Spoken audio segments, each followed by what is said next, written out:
Hello friends, good afternoon. आप सौ मजा में हशो। जे हजू सुधी लेक्चर्स अपलोड कर्या छे ए रेग्युलरली तमे जोता हशो DBMS सब्जेक्टना, अने बीजा पण सब्जेक्टो जे आवे छे एनुं पण डे टू डे वर्किंग करता हशो। फर्स्ट चेप्टरनुं जे लास्ट लेक्चर्स छे मैं प्रीवियस लेक्चर्स में बात करी थी ए रीते लास्ट लेक्चर छे आपणुं फर्स्ट चेप्टर, जेनुं नाम हतुं introduction to DBMS। Last lecture में जे बे थियरीओ छे ए जोवानी छे आपणे, प्लस मारो प्रीवियस लेक्चर हतुं ए लेक्चर्स में मैं मोस्ट IMP थियरीओ थी एक function and responsibility of DBA अने मेटाडेटा सिस्टम केटलॉग्स। तो ये तैयारी करी हशे एनी पण तमे सारी एवी। तो आज जोईए छे आपणुं लास्ट लेक्चरना जे कन्टेન્ટ छे इंडेक्स पर नजर करी लईए तो टोटली आपणे सिलेबस में जे छे GTU एज पर ए प्रमाणे आपणे पूरुं करी रह्या छीए। आज छेल्ली बे थियरी छे 6 एंड 7 पॉइंट जे लखेला छे अहींया डेटा डिक्शनरी DD એટલે डेटा वेरहाउस DW के छे एनी आज चर्चा करवाना छे आपणे। तो जोईए छे first data dictionary.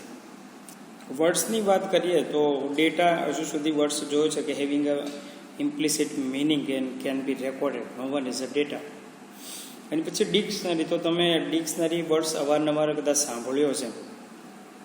English dictionary છે, કોઈ મોબાઈલ નંબર્સ કાં તો ફોન નંબર્સની ડિક્શનરીઓ છે। ડિક્શનરી એટલે એક પ્રકારની ચોપડી ટાઈપ કે જેમાં બહુ જ બધા ડેટા સ્ટોર કરેલા હોય અને એના પેજ નંબર પણ કહી શકો તમે ત્યાં કે આ પેજ સિક્વન્સમાં ગોઠવેલા હોય। દાખલા તરીકે એ ઇંગ્લિશની ડિક્શનરી છે તો એથી વર્ડ્સ સ્પેલિંગ સ્ટાર્ટ થાય, પછી બીથી થાય, સીથી થાય, એ રીતે। તો અહીંયા ડિક્શનરીની વાત છે, મીન્સ કે ડેટાની ડિક્શનરી છે, મીન્સ કે આમાં ડેટા રિલેટેડ ઇન્ફોર્મેશનો હશે એ તમારે અહીંયા સ્ટોર થયેલી હશે, બરાબર છે। જોઈએ છે એની ડેફિનેશન પરથી તમને ખ્યાલ આવશે થોડો ઘણો। તો ડેટા ડિક્શનરી અથવા તો ડેટા ડાયરેક્ટરી, કોઈ પણ એક વર્ડ્સ તમે યાદ રાખવાનો ટ્રાય કરજો। આમાં ડેટા ડિક્શનરી રાખો તો પણ ચાલશે ને ડેટા ડાયરેક્ટરી પણ, કોઈ પણ એક વર્ડ તો તમને સહેલાથી યાદ રહેશે, બરાબર। તો ડેટા ડિક્શનરી છે is a file that contain metadata. Previous લેક્ચરમાં આપણે મેટાડેટા વિશે માહિતી મેળવી હતી થોડી। Metadata is the data about data કરીને જે કન્સેપ્ટ આપણે જોયો હતો એની વાત છે અહીંયા। તો જે ડેટા છે મેટાડેટા, એ મેટાડેટા જે ફાઇલમાં સ્ટોર થયેલા છે એ ફાઇલ કે ચોપડી બુક્સ એને શું કહીએ છીએ આપણે? ડેટા ડિક્શનરી કહીએ છીએ। મીન્સ કે ડેટાની ઇન્ફોર્મેશન, મીન્સ કે મેટાડેટા જે છે એ જે ફાઇલમાં સ્ટોર થયેલા છે એને શું કહે છે? ડેટા ડિક્શનરી કહે છે કાં તો ડેટા ડાયરેક્ટરી કહે છે। તમે એને યાદ રાખજો, લખી નાખશો, એક બે વાર તો રહી જશે। સેકન્ડ વર્ડ છે લાઇન છે તમારી સ્ટેટમેન્ટ કે data dictionary is usually a part of શું છે? System catalogue. આપણે એ પણ જોયું હતું, સિસ્ટમ કેટલોગ્સનો પોઈન્ટ્સ જોયો તો એમાં હતું, મેં ગ્રાફિકલી તમને બતાવવાનો ટ્રાય કર્યો હતો કે સિસ્ટમ કેટલોગ્સ છે તો એમાં યુઝર એક્સેસ મેથડો છે, પછી ઓબ્જેક્ટ્સની ઇન્ફોર્મેશનો છે, ડેટા ડિક્શનરી છે અને મેટા ડેટા, એટલું સિસ્ટમ કેટલોગ્સમાં હોય છે। તો સિસ્ટમ કેટલોગ્સનો એક શું છે ભાગ છે ડેટા ડિક્શનરી। ડેટા ડિક્શનરીમાં પાછું શું છે? Meta data. ડેફિનેશન ફરીથી રિપીટ કરું છું, data dictionary is a file that contain meta data. એક ફાઇલ છે જે મેટા ડેટાને રાખી રહેલી છે, મીન્સ કે એમાં સ્ટોર થયેલા છે, ઓકે। એક સિસ્ટમ કેટલોગ્સનો ભાગ છે। એની પછી જોઈએ છે કે આમાં કઈ કઈ ઇન્ફોર્મેશનો હશે ડેટા ડિક્શનરીમાં કે જે સ્ટોર થશે અને મેનેજ થશે, અંદર ઉમેરાતી રહેશે, એડ થશે અને મેન્ટેન થશે। તો ઇન્ફોર્મેશનો થોડી યાદ રાખવાની છે। થિયરી ડેટા ડિક્શનરી 4 માર્ક્સમાં પૂછાય છે, એ વાત યાદ રાખજો। એક 4 માર્ક્સની થિયોરી છે આખી। જો કોમ્પોનન્ટ નહીં પૂછાય તો 3 માર્ક્સમાં તમારે લખવાની આવે। ડેફિનેશન પણ આવી શકે, ડિફાઇન ધ ડેટા ડિક્શનરી, તો તમે ફર્સ્ટ લાઇન અને સેકન્ડ લાઇન લખી શકો, એટલે 2 માર્ક્સ માટે સફિશિયન્ટ છે, ઓકે। ડેટા ડિક્શનરીના જે ઇન્ફોર્મેશનોની વાત કરીએ છીએ તો એક આવે છે, ફર્સ્ટ પોઈન્ટ છે તમારો description of a schema. Schema પણ આપણે વર્ષ જોયો હતો ગઈકાલે, DBAની રિસ્પોન્સિબિલિટીવાળી વાતમાં પ્રીવિયસ લેક્ચરમાં વાત થઈ ગઈ। DBOની રિસ્પોન્સિબિલિટી છે ડેટાબેઝ એડમિનિસ્ટ્રેટરની, એમાં સ્કીમા ડેફિનેશનની એની રિસ્પોન્સિબિલિટી છે। તો એ સ્કીમાની માહિતી અહીંયા ડેટા ડિક્શનરીમાં પણ સ્ટોર થાય છે। લખેલું છે ડિસ્ક્રિપ્શન ઓફ સ્કીમા સચ ઇઝ એ ટેબલનું નામ છે, ઓનર્સ છે, કોલમ્સના નામ છે, ડેટા ટાઈપ છે, મીન્સ કે મેટા ડેટા છે. સ્કીમા મીન્સ કે શું, ટેબલનું આખું સ્ટ્રક્ચર છે, એને રિલેટેડ ડેટા છે, એની માહિતી આપે છે. એ માહિતી પહેલાં સ્ટોર થાય છે. સેકન્ડ પોઈન્ટમાં જઈએ છીએ આપણે. સેકન્ડ પોઈન્ટ શું કહે છે કે information on physical database design. આપણે ફિઝિકલ ઓર્ગેનાઇઝેશન મોડિફિકેશન એક પોઈન્ટ જોયો હતો ડીબીએમાં. એ જ વસ્તુ અહીંયા છે. સ્ટોરેજ સ્ટ્રક્ચર ને એક્સેસ મેથડો છે, એને રિલેટેડ જે ઇન્ફોર્મેશનો છે એ પણ ડેટા ડિક્શનરીમાં તમારી સ્ટોર થશે. ઓકે. થર્ડ આવે છે description of database users. Means કે યુઝર્સ કયા છે, ઓનર્સ એમની રિસ્પોન્સિબિલિટી કઈ છે, જવાબદારીઓ છે, એમના એક્સેસ રાઇટ, પ્રિવિલેજ કયા છે, અધિકારો કે ઇન્સર્ટ કરી શકશે, ડિલીટ કરી શકશે, કે અપડેટ કરી શકશે, કે ખાલી વ્યૂ કરી શકશે, એ એક્સેસ પ્રિવિલેજ થાય, એની જવાબદારીઓ છે, એની માહિતી પણ અહીંયા સ્ટોર થાય છે થર્ડ નંબરના પોઈન્ટમાં. ફોર્થ નંબરનો પોઈન્ટ શું કહે છે? Description of database transaction. ડેટાબેઝના જે ટ્રાન્ઝેક્શનો થાય છે, ઇન્સર્ટ મીન્સ કે કોઈ એક નવી રો ટેબલમાં એડ થાય, મીન્સ કે એક ટ્રાન્ઝેક્શન થયું, કોઈ એક રો અપડેટ થાય છે, કોઈનું બેલેન્સ આપણે ડેબિટ કરીએ 500ની જગ્યાએ 400 થાય તો એ શું થઈ ગયું? એક ટ્રાન્ઝેક્શન થઈ ગયું. ડિલીટ કરીએ છીએ કોઈ રો તો એ શું થઈ ગયું? એક ટ્રાન્ઝેક્શન થઈ ગયું. ટ્રાન્ઝેક્શનની ડેફિનેશન આવશે નેક્સ્ટ સેમિસ્ટરમાં. Is a set of database operation that perform particular task. એવું કરીને એક ડેફિનેશન હશે. મીન્સ કે ઇન્સર્ટ આપણે ડિલીટ 3 ઇન્સ્ટ્રક્શન ભેગી થઈને પણ એક ટ્રાન્ઝેક્શન તમે કહી શકો. તો ટ્રાન્ઝેક્શન રિલેટેડ ઇન્ફોર્મેશન આમાં સ્ટોર હશે. એની પછી ફિફ્થ નંબરનો પોઈન્ટ છે relationship between the transaction and data item. Transaction થયા તો એફેક્ટેડ ડેટા આઇટમનો ડેટા છે અહીંયા. રિલેશન એટલે સંબંધ શું છે કે માનો કે તમે ડેટા અપડેટ કરો તો કઈ જગ્યાએ અપડેટ કરો. દાખલા તરીકે કોઈ સ્ટુડન્ટનું નામ મહેશ છે અને તમે એને અપડેટ કર્યું એટલે મોડિફાઈ કર્યું અને રમેશ કર્યું છે, તો પહેલાં નામ શું હતું એનું? મહેશ. એની પછી નામ શું કર્યું? રમેશ. તો એ મહેશ નામના ડેટાને એફેક્ટેડ કર્યા તમે, મીન્સ કે એને તમે ચેન્જીસ લાવ્યા, એનામાં અસર પહોંચાડી તમે. ઓકે. તો એની વાત છે અહીંયા. એની પછી જોઈએ છે કે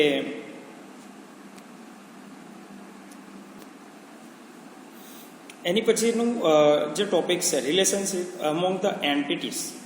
મીન્સ કે ટ્રાન્ઝેક્શન અને ડેટાની રિલેશનશિપ પછી આવે છે એન્ટિટીઝ. એન્ટિટીઝ એટલે ટેબલો. આપણી નોર્મલ લેંગ્વેજમાં કહેવા જઈએ તો અહીંયા ટેબલ્સ. મીન્સ કે ટેબલ્સ જે છે એમની વચ્ચે શું સંબંધો છે. મીન્સ કે account belongs to witch branch વાળી વાત છે કે લુણાવાડા બ્રાન્ચમાં એકાઉન્ટ છે કે સંતરામપુર બ્રાન્ચમાં છે, ગોધરા બ્રાન્ચમાં છે. એ શું થઈ ગયું? બે ટેબલ વચ્ચેનું રિલેશન થઈ ગયું, સંબંધ થઈ ગયો એનો. હવે 6 નંબરનો પોઈન્ટ છે. એની પછી જોઈએ છે 7th નંબરમાં તો યુસેજની સ્ટેટિસ્ટિક છે કે frequency of query and transaction. મેં કાઉન્સમાં લખેલા છે.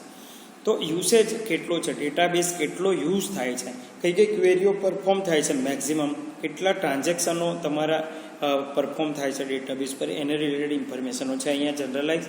પછી 8 નંબરનો પોઈન્ટ છે એક્સેસ કાઉન્ટ. મીન્સ કે ડિફરન્ટ પાર્ટ ઓફ ડેટાબેઝ, કયા ટેબલનું કેટલી વાર એક્સેસ થયું છે, કઈ રો કેટલી વાર વધારે યુઝ થઈ છે, કઈ કોલમનો વધારે યુઝ થયો છે. એ એકાઉન્ટ જે એક્સેસ છે એને કાઉન્ટ્સ કરે છે, કેટલી વાર, નંબર ઓફ કાઉન્ટ્સમાં હોય છે. કયા ટેબલને 5 વાર એક્સેસ થયું, 6 વાર એક્સેસ થયું, એટસેટ્રા. તો અહીંયા તમારે ફરીથી મેં ઝડપથી બોલી જાઉં છું. Data dictionary is the file date content meta data છે. એની પછી એક પાર્ટ ઓફ સિસ્ટમ કેટલોગ્સ છે જે આપણે જોયું છે. એની પછીની વાત કરીએ તો એ કઈ કઈ ઇન્ફોર્મેશનો મેનેજ કરશે અને સ્ટોર કરી આપશે. તો આપણે જોયું છે કે 2 પ્રકારનું એક સ્કીમા અને ફિઝિકલ ડેટાબેઝ ડિઝાઇન, એ 2 વર્ડ્સ જોડે યાદ રાખવાનું ટ્રાય કરો. એની રિલેટેડ ઇન્ફોર્મેશન પછી 2 પ્રકારના ડિસ્ક્રિપ્શન યાદ રાખો. કયા તો ભાઈ ડેટાબેઝ યુઝરની રિસ્પોન્સિબિલિટી અને એના એક્સેસ પ્રિવિલેજ આપશે. બીજું કયું ડિસ્ક્રિપ્શન? તો કે ડેટાબેઝ ટ્રાન્ઝેક્શનનું ડિસ્ક્રિપ્શન આપવાનું છે, કયા ઓપરેશન પરફોર્મ થવાના છે, ઇન્સર્ટ, અપડેટ, ડિલીટ એટસેટ્રા. એની પછી જોવું તો 2 પ્રકારના રિલેશન યાદ રાખો. કયા તો એક ટ્રાન્ઝેક્શન અને ડેટા વચ્ચેનું રિલેશન અને એક એન્ટિટી વચ્ચેનું રિલેશન. ઓકે. એની પછી યુઝેસ, સ્ટેટિસ્ટિક અને એક્સેસ કાઉન્ટ એક સાથે યાદ રાખો. એ રીતે 4 પેરમાં યાદ રાખવાનું ટ્રાય કરજો ડેટા ડિક્શનરીના જે ડેટા સ્ટોર થાય છે. એની પછી જોઈએ છે એક મોસ્ટ આઈએમપી 2 માર્ક્સનો પણ ક્વેશ્ચન આવે છે. ડીડી ડેટા ડિક્શનરીનો જે એક ભાગ છે 2 માર્ક્સમાં આવે છે કે list out the component of data dictionary. તો ડેટા ડિક્શનરીના ભાગ કયા છે તો એને લિસ્ટ આઉટ કરવાના. 2 માર્ક્સ છે. જો જોડે જ લખો છો બંને સ્લાઇડ તમે, ફર્સ્ટ એન્ડ સેકન્ડ આ સ્લાઇડ, તો 4 માર્ક્સની થિયરી થઈ જશે તમારી. 3 માર્ક્સની પણ પૂછાશે અમુક વાર. તો અહીંયા data dictionary contain the 4 component છે. કેટલા ભાગ છે ટોટલ? 4. કયા એ આપણે જોઈએ છે. તો એના ભાગની વાત કરી લઈએ તો એક એન્ટિટીઝ છે જેને આપણે ટેબલ તરીકે યાદ રાખશું. જ્યાં જ્યાં વર્ડ્સ એન્ટિટીઝ બોલાશે ત્યાં આપણે માઇન્ડમાં શું વર્ડ્સ લાવશું? ટેબલ. એની પછી જોશું એટ્રીબ્યુટ્સ, તો એને આપણે શું યાદ રાખીશું? કોલમ.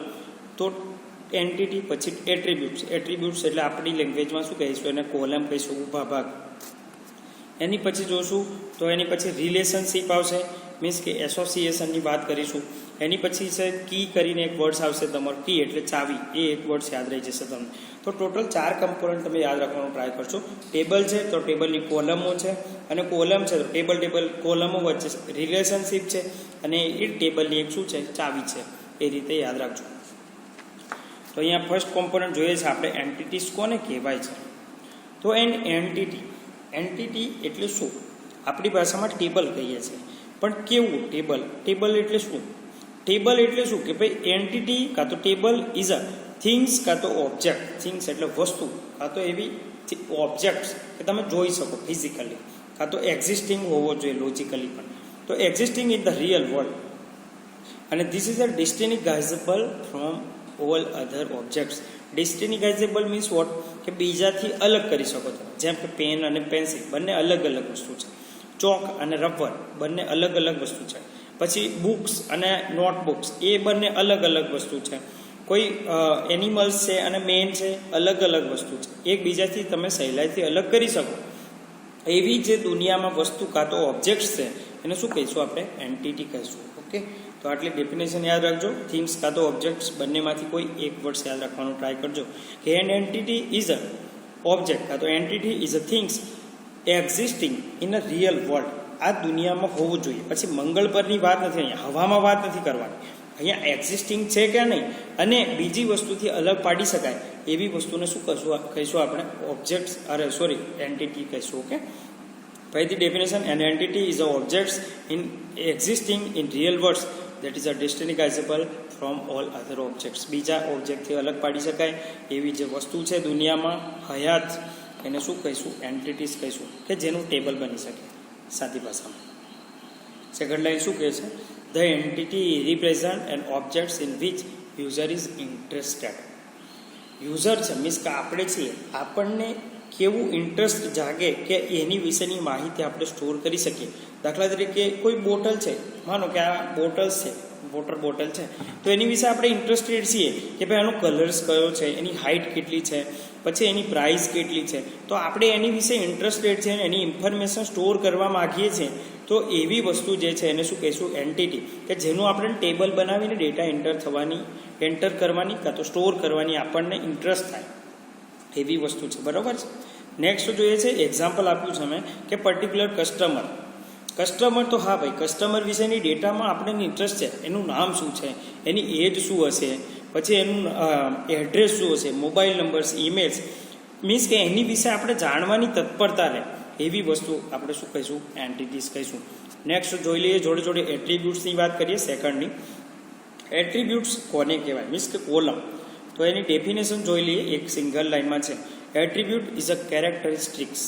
વર્ડ્સ યાદ રાખજો, કેરેક્ટરિસ્ટિક્સ ઓફ એની એન્ટિટીઝ એટલે ઉપર કે જે ઓબ્જેક્ટ કાં તો થિંગ્સ છે એની કેરેક્ટરિસ્ટિક્સ એટલે એની લાક્ષણિકતાઓ, એની પ્રોપર્ટીઝ. તમે કેરેક્ટરિસ્ટિક્સ કાં તો પ્રોપર્ટીઝ ઓફ એન્ટિટીઝ પણ યાદ રાખી શકો કે attribute is a property of entities. એની પોતાની આગવી વસ્તુ કાં તો એની લાક્ષણિકતાઓ, એને શું કહીશું આપણે? એટ્રીબ્યુટ્સ.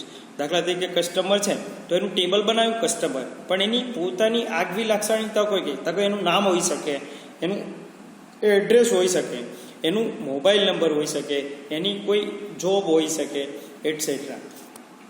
તો અહીંયા ફોર એક્ઝામ્પલ આપ્યું છે, કસ્ટમર છે તો એની આઈડી હોઈ શકે, નેમ છે, એડ્રેસ છે, કોન્ટેક્ટ નંબર્સ છે. એ શું થઈ ગયા? એના એટ્રીબ્યુટ્સ. મીન્સ કે કસ્ટમર નામનું ટેબલ છે, મીન્સ કે એન્ટિટી છે, અને એના એટ્રીબ્યુટ્સ એટલે કે કોલમ કયા હોઈ શકે? Customer, ID, name, address. એ રીતે આપણે સ્ટુડન્ટ છે તો સ્ટુડન્ટ એન્ટિટી કહી શકો તમે.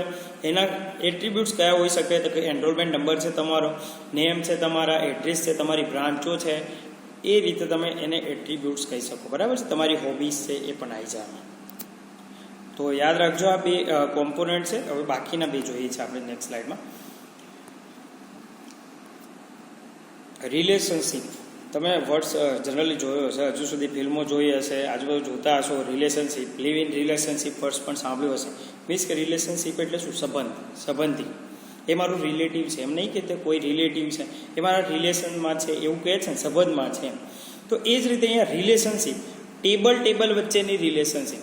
મીન્સ કે લાઇબ્રેરીસ અને સ્ટુડન્ટની વાત છે કે સ્ટુડન્ટ અને લાઇબ્રેરી જોડે એક રિલેશન છે કે ત્યાં બુક લેવા જાય છે, ઇસ્યુ કરાવવા જાય છે, રિટર્ન કરવા જાય છે, એ રીતે. તો એ relationship means what? Association among entities. Association એટલે સંબંધ, બંધારણ, એકબીજાને બાંધી રાખવું એકબીજાને, એવું એસોસિએશન, એકબીજા વચ્ચેનો સંબંધ. દરેક એન્ટિટી વચ્ચેનો સંબંધ છે એસોસિએશન છે, કાં તો relation between amongst, relation among the entity. No one is a relationship કહી શકો તમે. ડેફિનેશન સિમ્પલ છે, યાદ રાખી લેજો. રિલેશનશીપ ઇઝ ધ એસોસિએશન અથવા તો relation among the entities, table વચ્ચેનો સંબંધ. એને શું કહે છે? રિલેશનશીપ કહે છે. અહીંયા એક્ઝામ્પલ જોઈ લઈએ આપણે. A01 એકાઉન્ટ છે, તો ક્યાંનું છે ભાઈ? એને કોની સાથે સંબંધ છે? તો ભાઈ એક કસ્ટમર હોઈ શકે કોઈ, તો કસ્ટમરનું નામ રમેશ છે, તો એનું એકાઉન્ટ નંબર A01 છે. તો એકાઉન્ટ નંબરવાળું ટેબલ છે એનું શું? કસ્ટમરવાળા ટેબલ જોડે રિલેશન થવું. એ રીતે બ્રાન્ચ જોડે રિલેશન કયું? કઈ બ્રાન્ચમાં છે ભાઈ? તો કે ભાઈ A01 તો કોઈ લુણાવાડાવાળી કોઈ બેંકની બ્રાન્ચ છે, એમાં આનું એકાઉન્ટ બિલોંગ્સ, મીન્સ કે એક્ઝિસ્ટ છે, ત્યાં એનું એકાઉન્ટ છે. ઓકે, તો એ રિલેશનશીપની વાત કરી લીધી મેં. એની પછી જોઈએ છે લાસ્ટ કી. તો આપણે પ્રીવિયસ લેક્ચર્સમાં એક પ્રાઇમરી કી કહીને કન્સેપ્ટ આવ્યો તો મેટા ડેટામાં હતો, કન્સ્ટ્રેન્ટ કરીને વર્ડ્સ જોયો તો કદાચ યાદ રહ્યો હોય કોઈને. તો કન્સ્ટ્રેન્ટમાં પ્રાઇમરી કીનો કન્સેપ્ટ જોયો હતો. તો એ જ કીની અહીંયા સેમ વાત છે કે ડેટા આઇટમ કાં તો ફિલ્ડ. મેં ફિલ્ડ ચેક્સમાં લખ્યું છે, મીન્સ કે તમે એને યાદ નહીં રાખો તો ચાલશે. તો ડેટા આઇટમ છે which is a used to. Data item means કે એક પર્ટિક્યુલર ફિલ્ડ કહેવાય. તો એ ફિલ્ડ શું છે? Uniquely identify a record in a database is refer as a key. મેં એનરોલમેન્ટ નંબરવાળું એક્ઝામ્પલ આપ્યું. તમે જીટીયુનું રિઝલ્ટ ડિસ્પ્લે થાય તો તમારું નામ એન્ટર કરીને કે બ્રાન્ચ એન્ટર કરીને તમે રિઝલ્ટ નહીં જોતા. શું એન્ટર કરવું પડશે? એ બધા તમારો એનરોલમેન્ટ નંબર એન્ટર કરશો. તો એનરોલમેન્ટ નંબર એ શું છે? એ ટેબલની એક શું છે? ફિલ્ડ છે, એક ડેટા આઇટમ છે કે જેનાથી તમારો દરેકે દરેક ડેટા સબ્જેક્ટ વાઇઝ રિઝલ્ટ છે, તમારી બ્રાન્ચ છે, એસપીઆઈ છે, સીજીપીએ છે, એ દરેક ડેટા એક સાથે લઈને આવશે. યુનિકલી કોઈનું સેમ રિઝલ્ટ યુનિકલી રિઝલ્ટ લઈને આવશે. તમારો એનરોલમેન્ટ નંબર છે મીન્સ કે તમારું જ રિઝલ્ટ લઈને આવશે. તો uniquely identified record in a database, એવી જે ફિલ્ડ કાં તો ડેટા આઇટમ છે એને શું કહીશું આપણે? ચાવી કહીશું. કોઈ લોકની ચાવી, એ ચાવીથી, એ કીથી જે લોક ઓપન થાય, એ રીતે તમારા એનરોલમેન્ટ નંબરથી જ તમારું રિઝલ્ટ ડિસ્પ્લે થાય. કોઈ બીજાનો નંબર એન્ટર કરો તમારું રિઝલ્ટ ડિસ્પ્લે થાય એવું પોસિબલ થાય નહીં. ઓકે, તો આ કીની વાત છે, પ્રાઇમરી કી. એની પછી એક્ઝામ્પલ જોઈ લો. તો પ્રાઇમરી કી મેં વાત કરી હતી, not null, not a duplicate છે. It used to uniquely identify record. Means કે જીટીયુમાં જે સ્ટુડન્ટ રિલેટેડ ટેબલ હશે એમાં એનરોલમેન્ટ નંબર જે કોલમ્સ છે તમારી, એ એઝ એ શું હશે? તમારી પ્રાઇમરી કી હશે ટેબલ માટેની, કે યુનિકલી ડેટા તમારા સ્ટોર કરી રાખશે, આ તો સિલેક્ટ કરીને તમને વ્યૂ કરી આપશે. બરાબર છે? તો નોટ નલ મીન્સ કે વેલ્યુઝ કોઈ પણ સ્ટુડન્ટ એનરોલમેન્ટ નંબર વિના હોઈ નહીં શકે. Plus not a duplicate, same enrolment number કોઈ બીજા સ્ટુડન્ટનો હોઈ નહીં શકે. તો એવી જે ફિલ્ડ છે એને ડેટા આઇટમ છે એને શું કહીશું આપણે? પ્રાઇમરી કી કહીશું. ઓકે, તો આ 4 કોમ્પોનન્ટ યાદ રાખી લેજો તમે. ફોર એક્ઝામ્પલ કસ્ટમર આઈડી મેં આપ્યું છે, આ તમારા સ્ટુડન્ટનો જે રીતે એનરોલમેન્ટ નંબર છે એ રીતે તમે એ પણ આપી શકો એક્ઝામ્પલ. બરાબર છે? તો આ એક મોસ્ટ આઈએમપી થિયરી આપણે કવર કરી છે. નેક્સ્ટ જોઈ લઈએ છે ડેટા વેરહાઉસ, જે ચેપ્ટર્સની લાસ્ટ થિયરી છે. ડેફિનેશન પૂછાય છે, 3 માર્ક્સમાં પણ પૂછાય છે. ઓકે,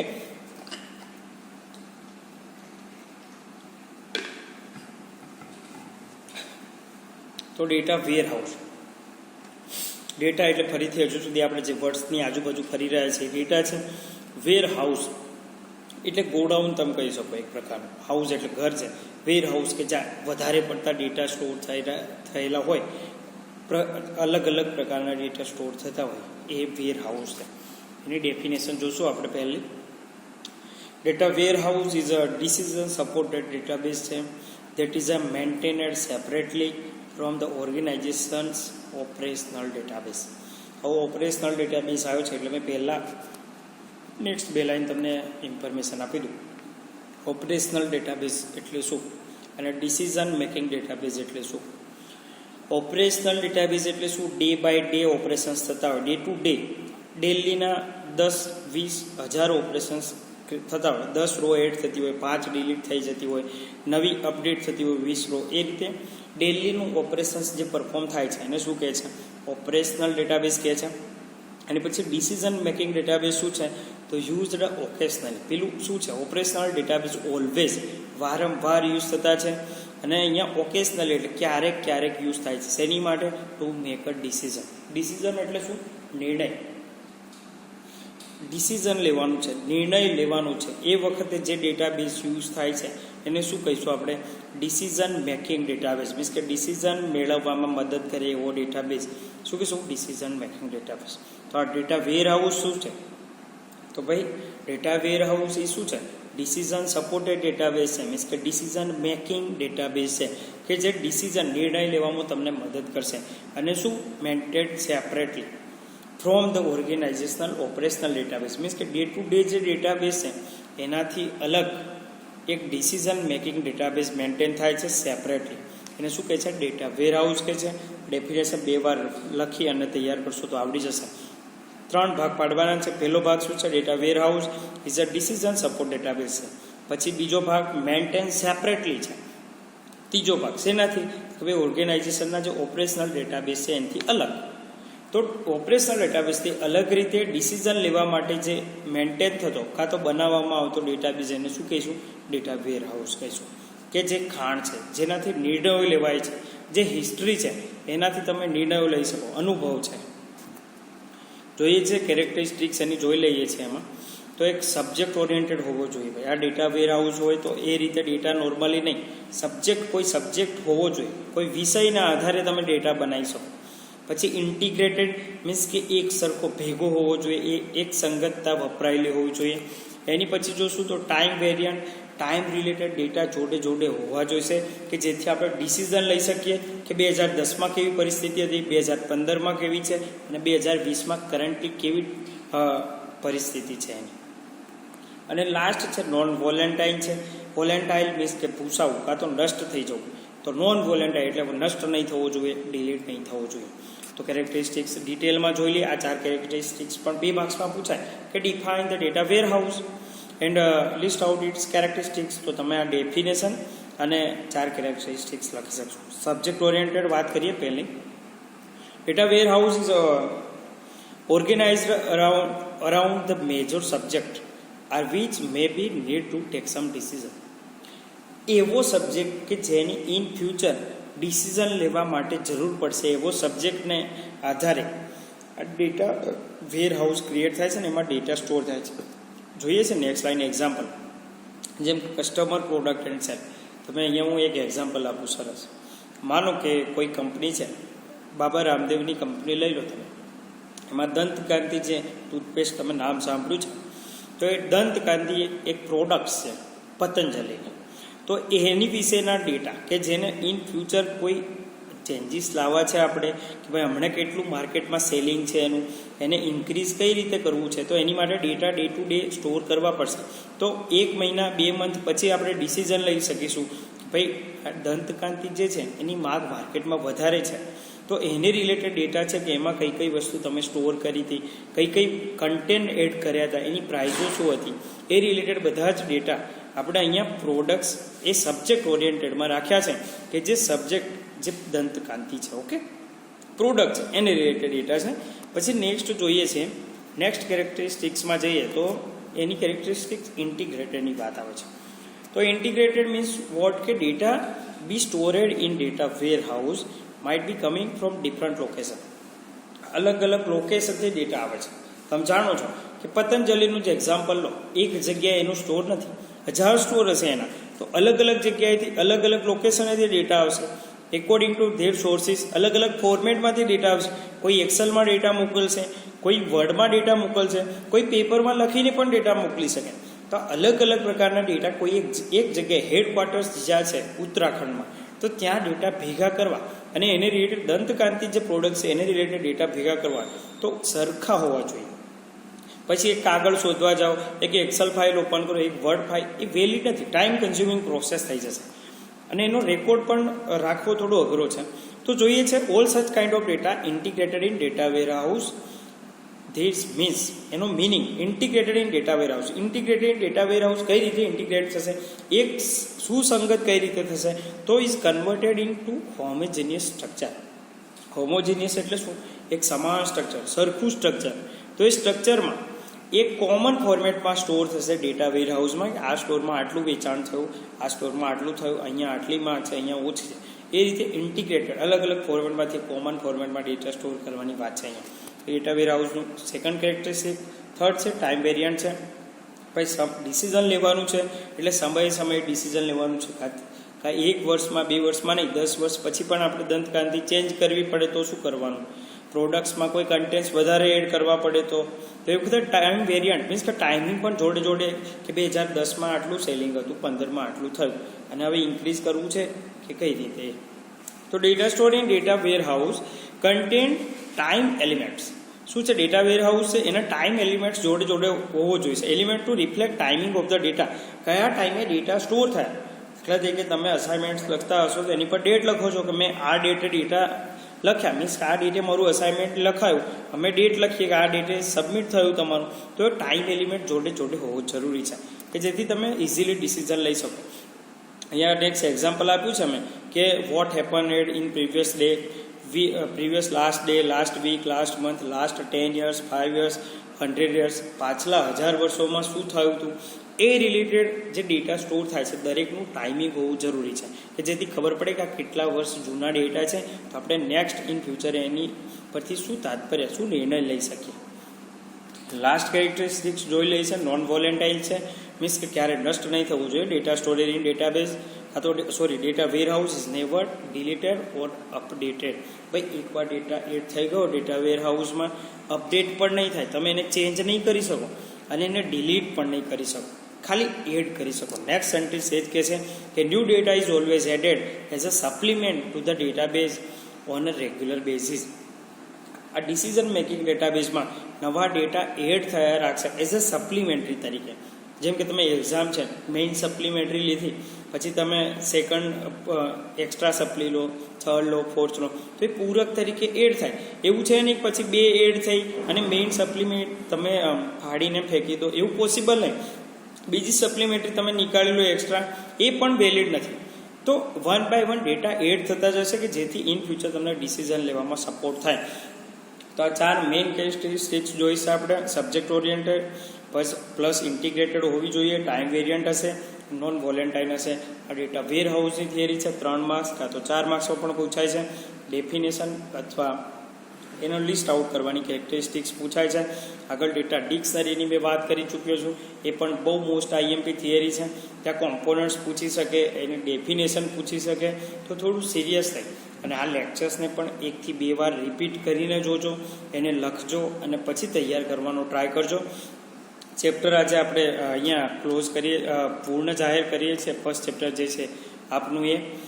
કોઈ પણ ક્વેરી હશે નેક્સ્ટ એક લેક્ચર્સ મેં ઓનલાઈન કન્ડક્ટ કરીશ તમારું, તો એ વખતે ડિસ્કશન કરી લઈશું પૂરા ચેપ્ટર્સની. પ્લસ નેક્સ્ટ વીકમાં તમારો મંડે કાં તો મંડે જ હશે આઈ થિંક, એક MCQ બેઝ ટેસ્ટ હશે, એટલે થોડી તૈયારી કરી રાખજો આની.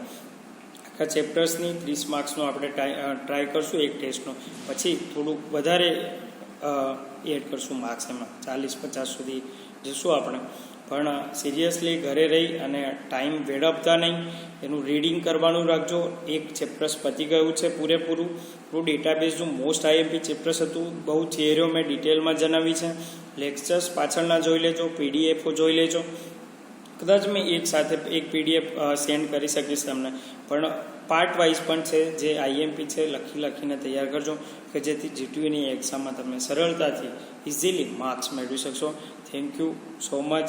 નેક્સ્ટ ચેપ્ટર આપણે નેક્સ્ટ લેક્ચરથી સ્ટાર્ટ કરીશું, પણ એ પહેલાં મેં એક ઓનલાઈન લેક્ચર્સ કન્ડક્ટ કરીશ જેમાં આપણે પૂરા ચેપ્ટર વિશેની ડિસ્કશન, ક્વેશ્ચન આન્સર કરશું. થોડું રીડિંગ રાખજો. દરેક સ્ટુડન્ટોએ રિપ્લાયસ આપવાના છે 1 type of 5 કે જેના મને પણ ખબર પડે કે મેં ભણાવ્યું છે, તમને કેટલી સમજ પડી છે, કઈ રીતે તમે તૈયારી કરો છો, બરાબર છે. તો એ થોડું તૈયારી રાખજો કે જેમાં ક્વેશ્ચન આન્સર થઈ શકે નેક્સ્ટ લેક્ચરમાં. Okay, thank you very much.